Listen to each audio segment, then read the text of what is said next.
మన VVIT university, absolute discipline, absolute education.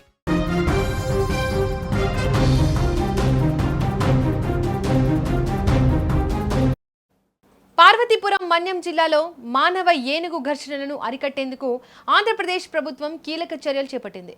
ఈ చర్యల్లో భాగంగా శిక్షణ పొందిన కుంకి ఏనుగులు జయంత్ మరియు అభిమన్యులను పలమనేరు ముసలమడుగు ఏనుగుల శిబిరం నుంచి గుచ్చిమి ఏనుగుల శిబిరానికి తరలిస్తున్నారు. ఈ ప్రయాణానికి రాష్ట్ర ఉప ముఖ్యమంత్రి, అటవీ మరియు పర్యావరణ శాఖల మంత్రి పవన్ కళ్యాణ్ మంగళగిరిలో ఘనంగా వీడ్కోలు పలికారు. మంగళగిరిలోని క్యాంపు కార్యాలయం వద్దకు చేరుకున్న కుంకి ఏనుగులు జయంత్, అభిమన్యులకు ఉప ముఖ్యమంత్రి పవన్ కళ్యాణ్ ప్రత్యేక స్వాగతం పలికారు. గజరాజులకు పూలు చల్లి ఆహ్వానించి ఆయన స్వయంగా ఆహారం అందించి ఆప్యాయత చాటారు. ఈ సందర్భంగా కుంకి ఏనుగులు ఆయనను ఆశీర్వదించాయి.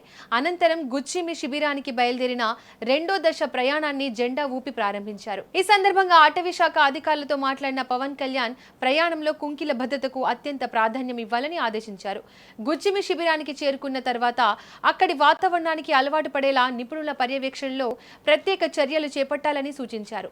పార్వతీపురం మన్యం జిల్లా ఒడిశా సరిహద్దుకు ఆనుకొని ఉండడంతో అడవి ఏనుగుల గుంపుల తరచూ గ్రామాల్లోకి ప్రవేశిస్తున్నాయి. దీంతో రైతుల పంటలు ధ్వంసం కావడంతో పాటు ప్రజల్లో భయాందోళనలు నెలకొంటున్నాయి.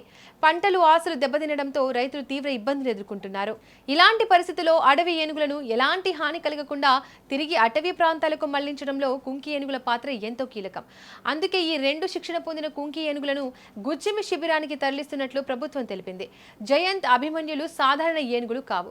గతంలో పలమనేరు, చిత్తూరు ప్రాంతాల్లో నిర్వహించిన పలు కీలక ఆపరేషన్లలో అవి విజయవంతంగా పనిచేశాయి. అడవి ఏనుగుల గుంపులను సురక్షితంగా అటవీ ప్రాంతాలకు తరలించడంలో ఈ కుంకీలు తమ సామర్థ్యాన్ని నిరూపించాయి. అదే అనుభవాన్ని ఇప్పుడు పార్వతీపురం మన్యం జిల్లాలో వినియోగించనున్నారు. దీంతో మానవ ఏనుగు ఘర్షణలు తగ్గడంతో పాటు రైతుల పంటలు, గ్రామాల భద్రత, వన్యప్రాణుల సంరక్షణకు కూడా ఈ చర్యలు దోహదపడనున్నాయని అధికారులు భావిస్తున్నారు.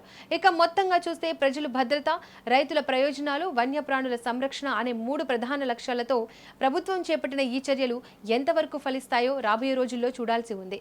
కుంకి ఏనుగులు జయంత్, అభిమన్యులు పార్వతీపురం మన్యం జిల్లాలో మానవ ఏనుగు ఘర్షణలను తగ్గించడంలో కీలక పాత్ర పోషిస్తాయని ప్రభుత్వం ఆశాభావం వ్యక్తం చేస్తోంది.